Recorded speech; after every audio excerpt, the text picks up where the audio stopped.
There can be little doubt, I think, that the two 19th century philosophers who have had the widest influence outside philosophy are Marx and Nietzsche. In continental Europe especially, the influence of Nietzsche on philosophers since his day has been prodigious.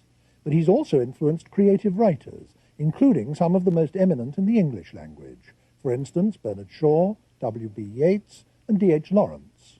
The quality of his own prose is simply dazzling and is second to nobody's. Friedrich Nietzsche was born in Saxony in 1844.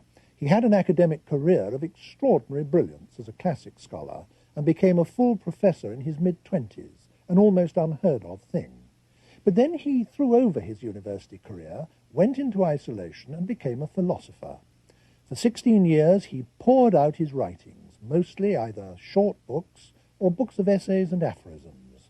Some of the best-known titles are The Birth of Tragedy, Human All Too Human, The Gay Science, Beyond Good and Evil, and, most famous of all, Thus Spoke Zarathustra. At first he was deeply influenced by the ideas of Schopenhauer and Wagner, but he rebelled against both and went on to produce some notorious anti-Wagner polemics. Until the last 4 years of his creative life, he made no attempt to build a system of any kind. But then he began to think of drawing all his main themes together into one single comprehensive work, first to be called The Will to Power, then The Revaluation of All Values. But it was not to be. Always plagued by ill health, in January 1889 he collapsed into mental illness, a condition almost certainly caused by tertiary syphilis, and he was helplessly insane until his death in 1900.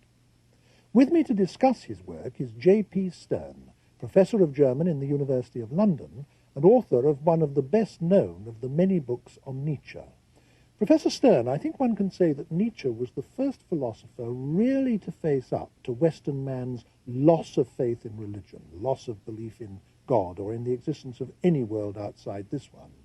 And if there's no God and no transcendental world, then all values, all truth, rationality, standards of any kind are not given to man from some agency outside himself, but are created by man, presumably for his own needs. We choose our values, or at least we create our values.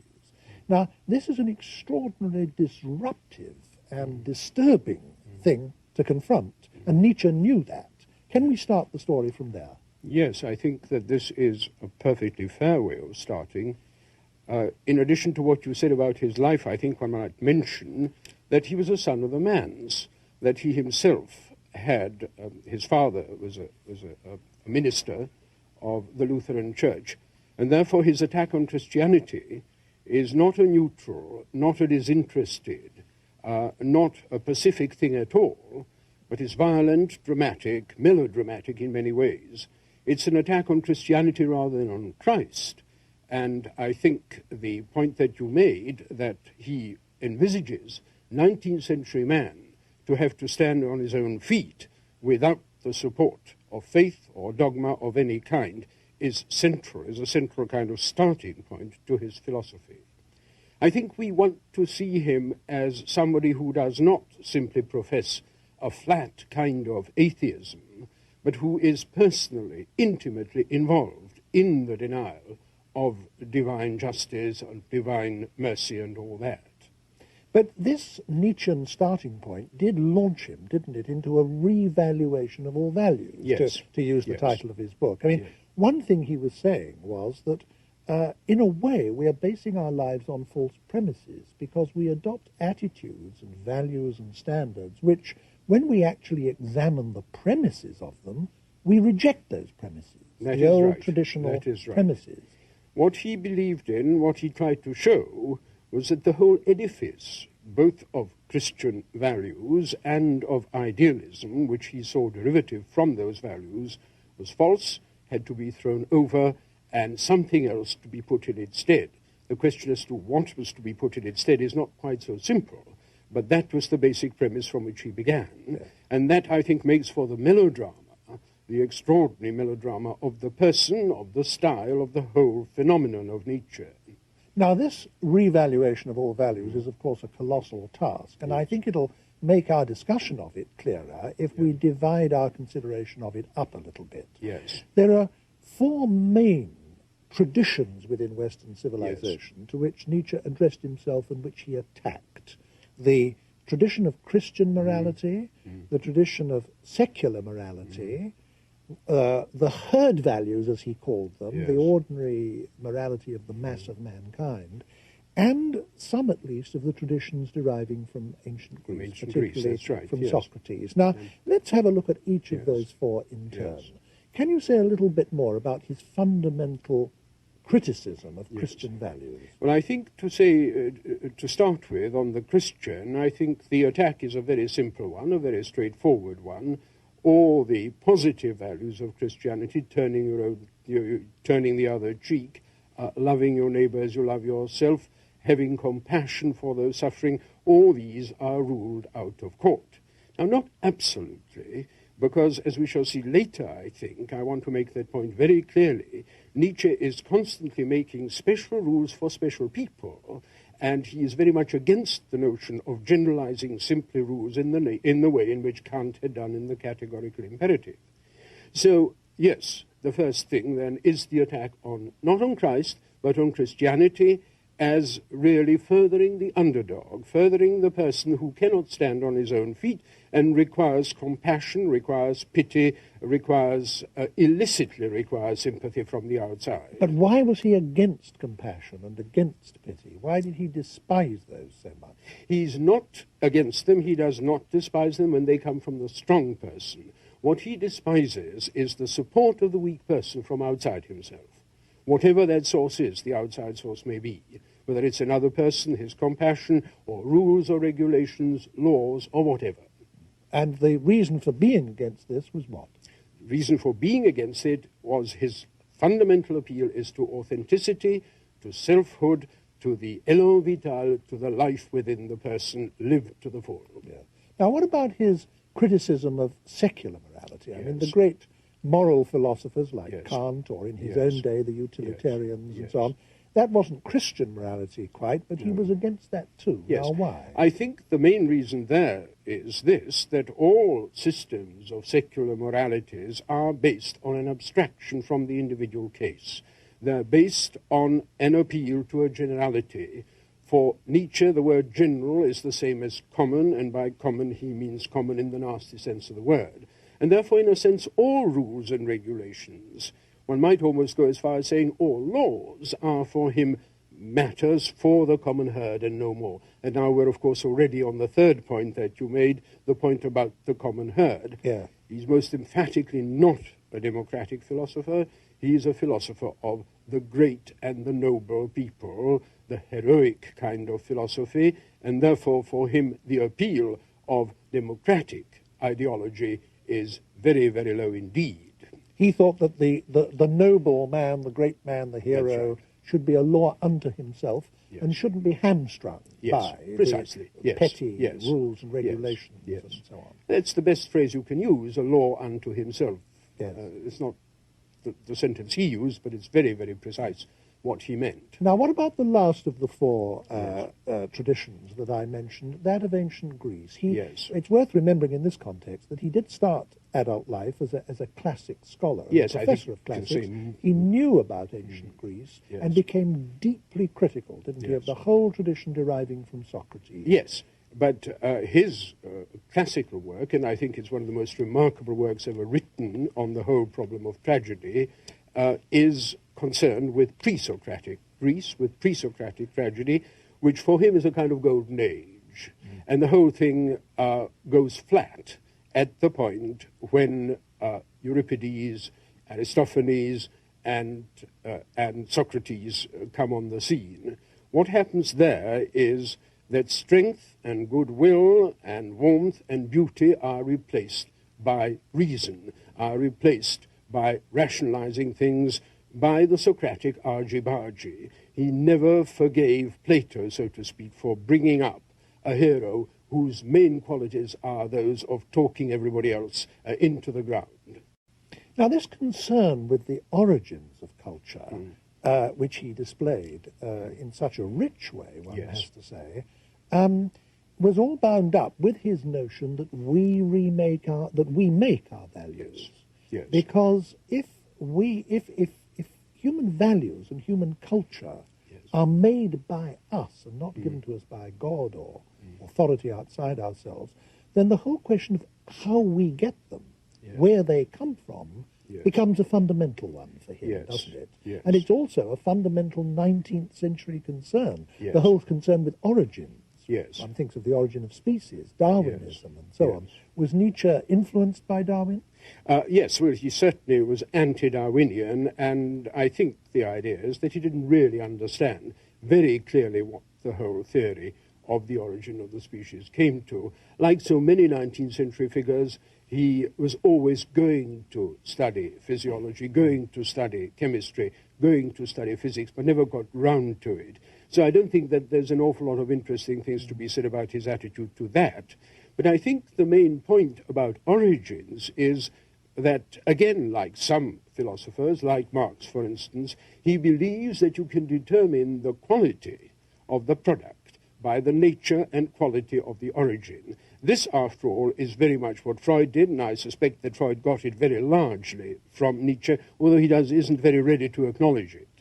Now, what that means is really that the background, the genealogy of morals, for instance, you quoted one of the titles, is in fact indicative of the quality of morals. Now, let me say, I don't believe this is true, but I mean, that is very much the 19th century view over and over again, that you can determine the quality of a mental product by the nature, by the origin that is at the back of it. Yes, and we are now inclined sometimes to call that the genetic fallacy. That's but right. I don't want to go into that. Yes, I think it's very close, yes. Your mention of Freud prompts Yes. another question that I Yes. wanted to put to you.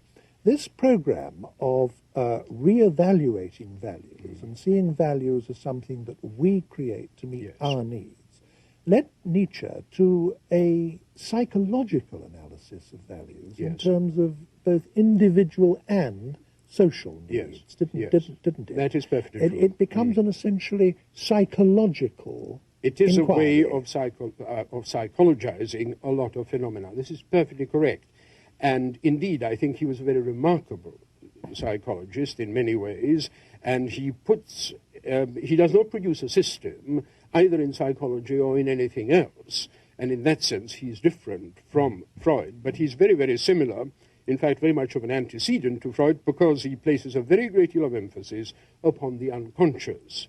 There is a myth to the effect that Freud invented the unconscious. Nothing could be further from the truth. The unconscious has been about since the end of the 18th century, and Nietzsche is one of those who used the term and put tremendous emphasis on it. But he does not have a layer theory of the self the way that Freud did. As I say, he is very, very much less systematic. He distrusts systems. He thinks there's something indecent about trying to encapsulate a human being, a human psyche, within a systematic account.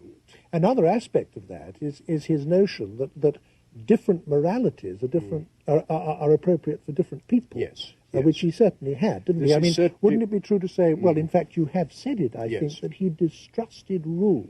He Yes. thought they hamstrung the strong, Absolutely. they limited the Absolutely. creative. Yes, yes. He does believe that individual people are entitled to individual kinds of behavior and to individual bits of knowledge. This is the most astonishing thing, and also I think in many ways very prophetic kind of thing, that he believed that knowledge was not absolute, that the acquisition, the pursuit of knowledge was not to be taken absolutely, but that a given civilization had its own particular entitlement to the kind of knowledge that it could bear. You see, the emphasis is on it could bear it. He did envisage situations where knowledge would destroy the knower. Our knowledge of nuclear fission, Yes, for example, precisely. has become a lethal threat to us. Precisely. And that is something that Nietzsche would very Yes. easily and very well have understood. Yes, and he did in fact say so. I mean, not about nuclear physics, of course, but about knowledge generally. You see, we only have really one other theory of knowledge apart from our own. Our own is that all knowledge is worth pursuing regardless, isn't it? Yes. Well, the other one is the Soviet idea, which goes on and which simply creates a system by which knowledge is socially useful and then pursued and not pursued if it's not socially useful. Nietzsche's view is somewhat similar to this. He does believe that given civilizations can destroy themselves, and the ground on which all this is erected is, in fact, we're coming back now to Socrates, the Socratic yen for knowledge, this endless, this driving force which pushes us on. Up to this point in our discussion, we've talked about Nietzsche's critical enterprise. Yes. This basic view that up to this point in our history, the morals and values and standards of Western man have all been historically based on belief in a god or in gods who gave us these values, gave us these moral standards and so on, and would judge us by our failure to live up to them or success in living up to them and so on. Now, he comes along and he says, we've lost belief in God, we've lost belief in religion. That means we've lost belief in the whole foundation of our value system. And if we're to have a valid value system, we've got to reevaluate it and refound it from the bottom up. And we've talked of some of the various critiques, individual critiques, into which this led him. I now want us to move on from this to the next stage of the discussion. And in a sense, it's the obvious question to ask. What were his positive values? Having, as it were, swept everything away on a colossal scale, what is he now advocating that we put in its place? Well, the answer to that is a very simple and a very complicated one, both at the same time. The simple answer is be yourself at the top of everything that you are, to the hilt. Live your life fully, live it adventurously, and all the other things which later on come under the heading of élan vital, that in the human sphere, I mean, that essentially the be thou thyself is the major premise from which he begins, and also the goal towards which ethics ought to be directed. Now, you may ask, of course, if everybody is himself and himself alone, how is this to be done in a wider sphere? How is this to be done in a political system, and so on? The answers to that question are, I'm afraid, very unsatisfactory as far as he's concerned, as indeed his whole attitude towards social questions never does get very far. Now, I said also that this is very, very complicated precisely for this reason, because it makes living together in some kind of harmony extremely difficult if you add to this the view that laws are, after all, there simply to make things easy for the weak person. You can see there's not very much purchase to be got out of that either. So it is, on the face of it, a simple system, but basically I think there is a great deal of difficulty facing anyone who's going to put this forward. In a sense, I think we can say that some of the fascist politics of the early part of the century is based, to some extent, among the intellectuals at any rate, on this view that you must create your own values. Well, it hasn't got us very far, as you can see. But this notion that you must say, as he put it, say yes to life, affirm life, be untrammeled, to the top of your bent, uninhibited, also led him to the view that, of course, this is going to lead you into conflict with other people, but you must simply sweep them aside. You must sweep away the weak and the unable and all those who, as it were, get in your way. That, of course, is absolutely flat head-on in conflict with Christian morality, isn't it? Yes, it has. But then, you see, you've only mentioned one half of it. The other part of it is you must also conquer all that is comfortable, all that is cowardly, all that is less than adventurous within yourself. And if you've done that, that is the view that he puts forward in Zarathustra, for instance, if you've done that, you won't really want to be so very aggressive towards the others. You will have some understanding of their weaknesses, though the understanding of the positive, the tolerant understanding of weaknesses is not precisely Nietzsche's very strong point. Not what he's most famous for. Yes. I mean, people, of course, have always been shocked by his saying this, and they've thought that what he was advocating was contrary to moral standards and so on. But his point, of course, was that that, in fact, moral standards ought to be derived from life, Yes. ought to be subordinate to life, Yes. that our notions of truth and rationality and all the rest ought to derive from life assertion. And Or life, from the great man. Yes. From the great man, and by the great man he meant, as I already mentioned, Goethe would be one, Napoleon would be another, sometimes Luther, sometimes even some of the great Borgia popes would figure as that, and sometimes even Socrates would, because he had the strength of mind to carry through his own project. But this supremacy of life assertion and self-assertion means that even truth itself must be subjugated to this. Absolutely. If there are truths that would damage us, that in other words would damage our lives, then we don't want to know them.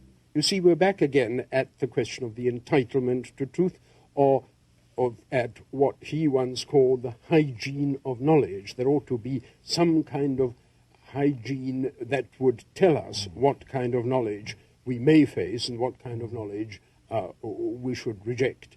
And you're quite right, that truth itself, in that way, is subjected to this kind of embargo, to this kind of sanction that he puts forward. Well, one sees absolutely how this is flat contrary to all moralities that have actually existed. Would it be true to say that Nietzsche's defense, if he deigned to defend himself against criticism, would have been to say something like this? But look, the whole of civilization, humanity itself, if you like, the whole evolutionary process, has consisted of the strong eliminating the weak, the able eliminating the unable, the intelligent eliminating the stupid.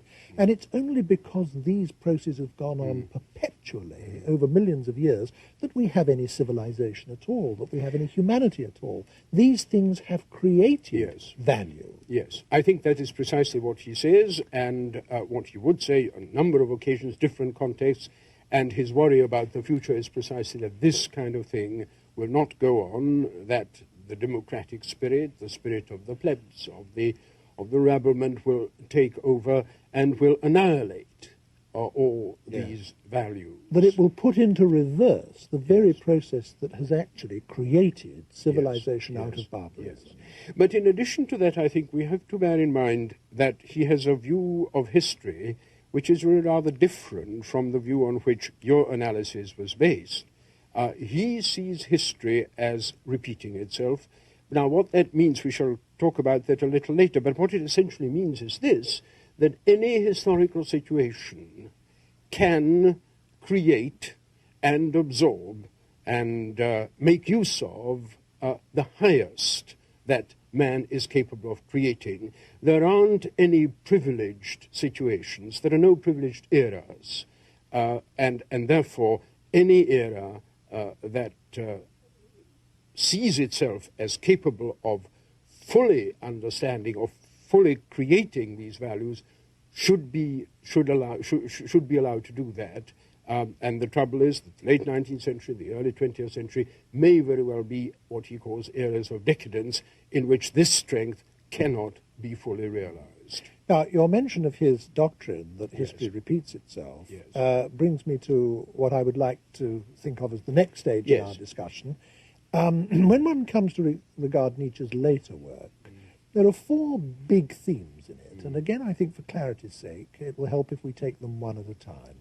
One is what you might summarize under the phrase, the will to power, a phrase which he has popularized. One is the Übermensch, or translated as the Superman, again, an invention of his that's entered our language. One is this doctrine you mentioned of the eternal recurrence of time. And the fourth, I would say, is his notion of the aesthetic understanding of life. Now, let's deal with those in order. Let's talk first about the will to power, which at one time he was going to give as a title to the summation of his life's work. What was this notion of his, the will to power? Well, he takes the notion of the will from your own special philosopher Schopenhauer, of course, and he reverses the evaluation of that, where Schopenhauer regarded the will as the source of all evil in the world and as the source of man's unhappiness. He regards it as the strength of man's strength, the source of man's strength, and the cultivation, the permission to the will to enact what it can enact is part of a healthy culture. Now, the difficulty there, I think, is that this obviously brings you in conflict with other people, and therefore at this stage the will to power becomes a will to self-assertion, a will to usurpation of the other. But that's not all there is to the will. I think it's to be emphasized, not overemphasized, as some critics have done, but to be emphasized, that the will to power also turns itself inward, that is to say, it destroys within the self all that is weak, all that is comfortable, all that is simply, part of a man's self-indulgence. A kind of drastic bringing of oneself up to the mark, up to the mark, which one has created oneself, and this is the difficult thing about the mark. The mark oneself, that's right, yes.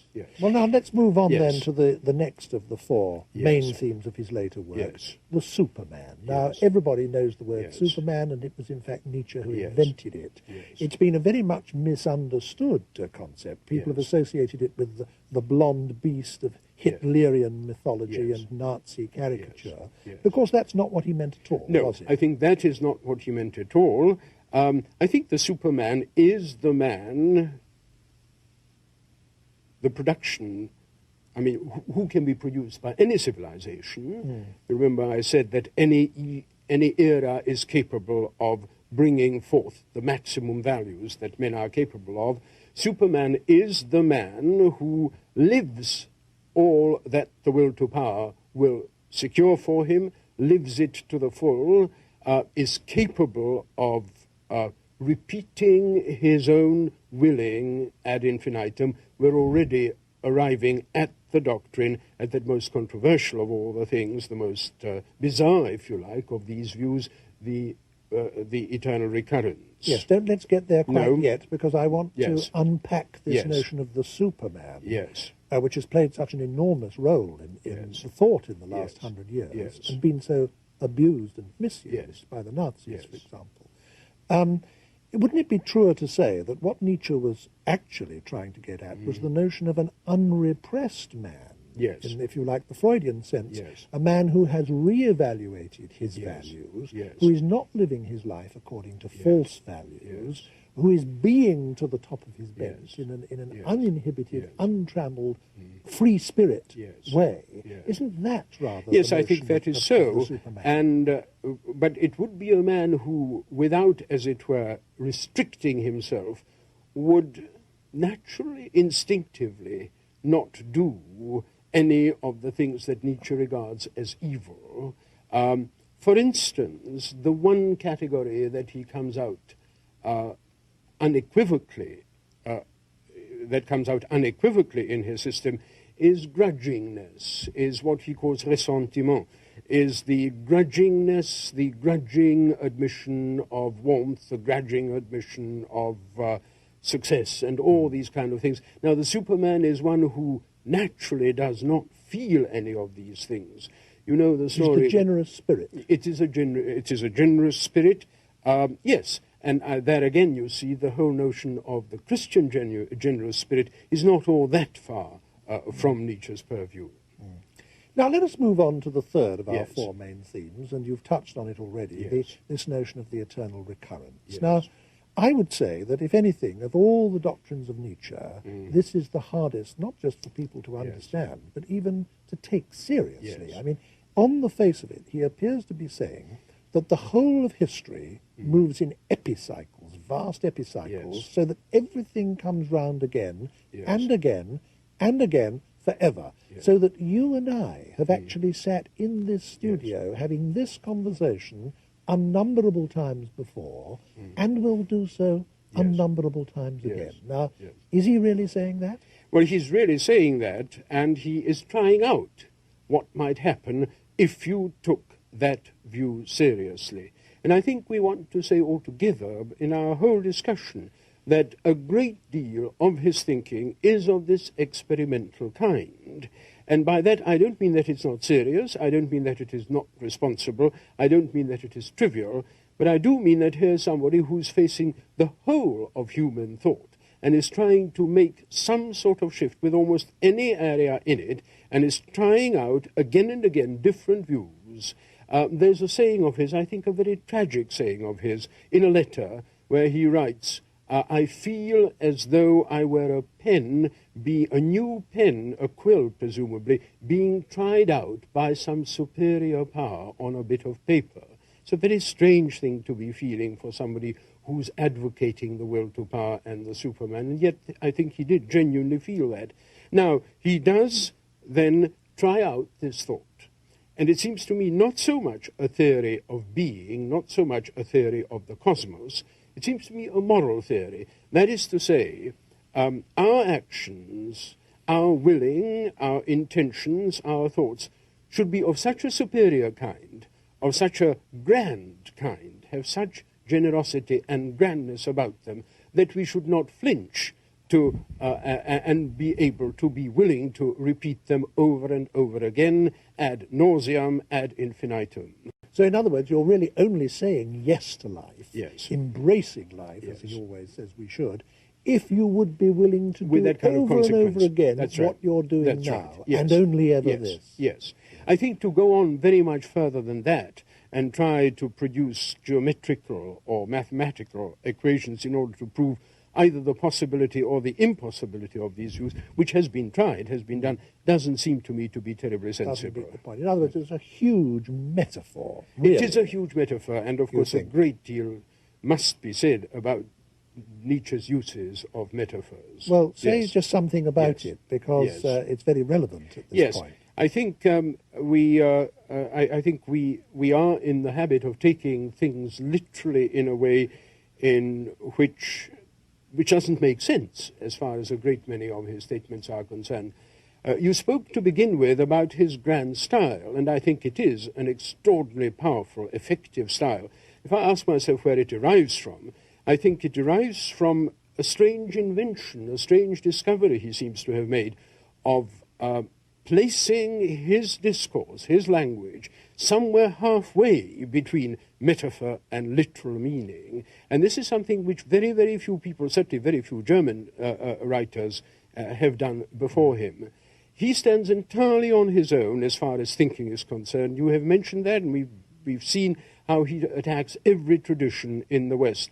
Where he does find his precursors is in the style. And Montaigne and Pascal and La Rochefoucauld are his favorite authors, and that whole aphoristic style, I think, derives a tremendous lot from them. And it's not only me saying it, it's himself saying yes. it. And this style, which is pitched halfway between metaphor and literal statement, is something quite extraordinary, and I think unless we understand it for what it is, we are going to misread him. I have a quotation which I think gives an example of what I have in mind.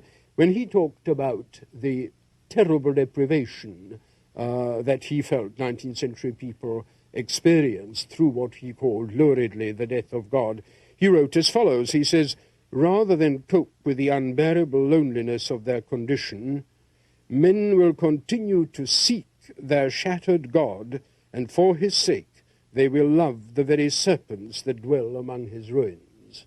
Now you see this mixture of, on the one hand, conceptual thinking, I mean loneliness and condition, are abstract terms belonging to conceptual thought. On the other hand, you've got the serpents glistening somewhere through the ruins of the shattered God. Well, that, and the refusal, I think, to go beyond that, in other words, to write out the theory behind the metaphors, I think essentially constitutes what he's about. And it does give us, the readers, a problem. This fusion of poetry and metaphor on the one hand with concepts, hard concepts on the other, gives us a problem about how to take him. And that's really implicit in what you've just been saying. This leads to the fourth of the four themes of the later philosophy. We've talked now briefly about the will to power, about the Superman, and about his doctrine of the eternal recurrence of time. what you've just been saying about his use of metaphor leads us to the fourth of the four main themes in the later work, which is his notion that life is to be understood aesthetically. Yes. And I suppose the point here is that if there's nothing outside this world, no God, no transcendent realm or anything, then any meaning or justification that life has must be meaning derived from inside itself. Yes. So that, like a work of art, I mean, the only meaning a work of art has is what it, so to speak, gives itself. I mean, it doesn't derive its meaning from outside. Is that... well, that certainly is a very fair way of coming close to what he's after. In the very first of his books, The Birth of Tragedy, he uses this phrase 3 times. It's only as an aesthetic phenomenon that the being of man and the world are eternally justified. It's a very complicated sentence, and I don't think I want to go into all the details of it, but what he's saying essentially is this.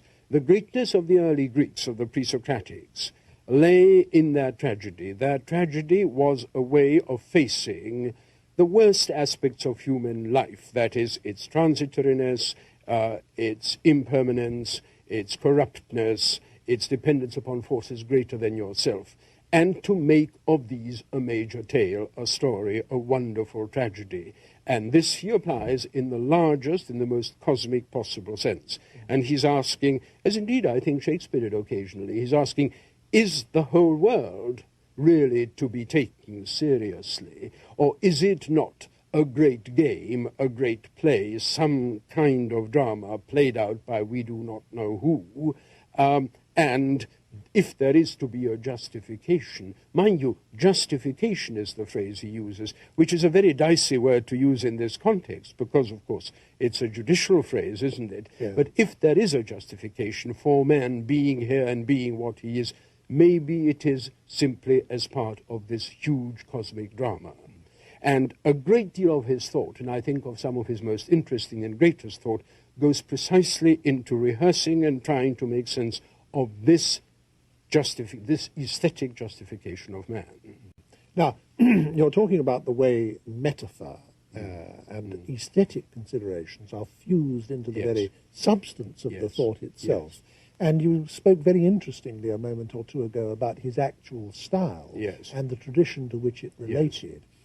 It, in its turn, has had immense influence, hasn't it? I instance some of the great creative writers that he has influenced in my introduction to this program. Now, your particular field of expertise, if I may say so, is known to be comparative literature. It would be extremely interesting, I think, to end this discussion with just a word or two from you about the way Nietzsche and his writing and his philosophy have influenced creative writers since him. Well, simply to take the 3 names that you yourself mentioned, W.B. Yeats is the first one.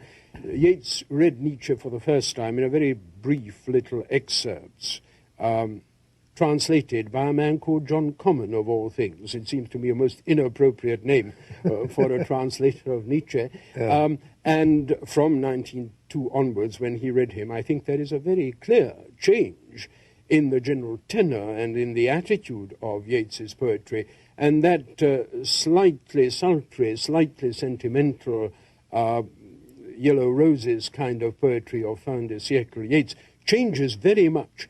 And the great poetry, which is the poetry, as Yeats himself calls it, the poetry of blood and mire, I think is very strongly influenced by his reading of Nietzsche, by his attempts to grasp some of the problems that we discussed earlier on. With Shaw, the influence is a very, very different one. It is very much in the biological sphere. It is in the sphere of that élan vital which I mentioned. It is in the sphere of the ruthless life, the life that justifies itself. With D.H. Lawrence, I think, again, it is the question of authenticity. Now, the authenticity, as Lawrence conceives, it's a very different kind of authenticity from the one that Nietzsche had in mind. In other words, it's social and sexual, and of course both of these are really rather minor factors in Nietzsche, but it is certainly from Nietzsche, through his wife, Frida Lawrence, that he acquired some knowledge of Nietzsche and that he was deeply influenced by it. And a very late and I think rather dreadful Christ story of Lawrence's seems to me to derive straight out of Nietzsche's psychologizing of the Christ figure. If we look on the continent, of course, Pirandello, Thomas Mann, André Malraux, all these people not only have been very strongly under his influence, but they acknowledge the influence throughout. Strindberg had a long correspondence through a common friend with Nietzsche, and so on. I think that there are immensely powerful influences, but we have to bear in mind that the aphoristic style, the tremendous attractiveness of the metaphors, the brevity of the message, and literary persons don't like to read heavy books, they like to read aphorisms, all these play very much into Nietzsche's hand. One last question, Professor Stern. I don't think we can finish our discussion without touching on it. If you say the name Nietzsche to most educated people in the West nowadays, what they immediately think of is the Nazis. And the Nazis seem to have appropriated Nietzsche as their philosopher in the same sort of way as they appropriated Wagner as their composer. And that's had the effect ever since of contaminating the reputation of those two geniuses in the minds of large numbers of people. Now, is it fair or is it unfair to associate Nietzsche with fascism? I think he must be associated with it to some extent, and fascism rather than National Socialism. It was Mussolini who read him extensively, who received a copy of the collected works from the Führer on the Brenner in 1938 as a present. Hitler himself, I think, probably knew phrases, certainly knew phrases like the will to power, but hadn't read anything of his. I think in some ways this is a justifiable charge, and I would put it this way, that to the extent that these parties depended upon their intellectuals, and to the extent that the intellectuals depended upon some sort of more or less ill-assorted ideology, Nietzsche was part of it. But, of course, at the same time, I think it's to be emphasized very strongly that there are lots of things in him, much more important things in him, which are absolute anathema to these people, to these gangsters, let's put it quite plainly, and self-control, and the inward struggle of the self, and the attainment of valid, of generosity, for instance, and greatness of the kind that we have described, have nothing whatever to do with the kind of murderous ideologies that came into being in the Third Reich and among the early on among the Italians. And it's quite plain from the fact that you yourself have devoted so much of your life to studying Nietzsche and writing about him, that you think this is a hugely valuable undertaking, nevertheless. Yes, I certainly think it is an immensely valuable undertaking, providing we do not go to it with some expectation of getting a panacea on how to live right, but provided we go to it with a view to finding out what human beings can do, what the human possibility is, what the being of man is capable of understanding and creating from within itself. Thank you very much, Professor Stern. Thank you. I enjoyed myself very much.